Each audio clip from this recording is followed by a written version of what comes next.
আগে একটা সময় ছিল গ্রাম বাংলার সংস্কৃতির সঙ্গে চড়াই পাখি ভীষণভাবে ওতপ্রোতভাবে জুড়ে ছিল। কিন্তু যত আমরা আধুনিকতার দিকে এগোচ্ছি ততই খেয়াল করবেন যে এখন আর সেইভাবে চড়াই পাখি দেখতে পাওয়া যায় না। তার মূল কারণ হচ্ছে যে এখন ফ্ল্যাটে সেইভাবে ঘুলঘুলি থাকে না। আর একটা খুব বড় কারণ হচ্ছে যে এই যে মোবাইলের যে নেটওয়ার্ক, সেই নেটওয়ার্কগুলোর জন্য যে রেটা তৈরি হচ্ছে সেটা চড়াই পাখির জন্য একেবারেই ভালো নয়।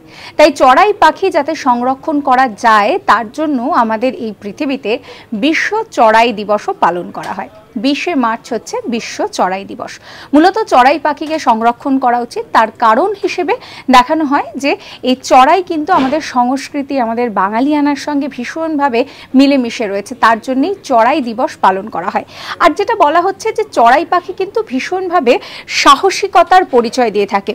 এই পাখি একেবারে খুব ছোট্ট এবং তার জীবনের যে বাধা, সেই বাধা অনেক বেশি। তাই এই পাখি আমাদেরকে শেখায় যে কিভাবে প্রতিকূলতার মধ্যেও নিজের পরিবারকে সঙ্গে নিয়ে একসঙ্গে ভালো থাকতে হয়। এরকম সমস্ত কন্টেন্টের জন্য সাবস্ক্রাইব করতে ভুলবেন না আজ তাক বাংলার ইউটিউব চ্যানেলকে।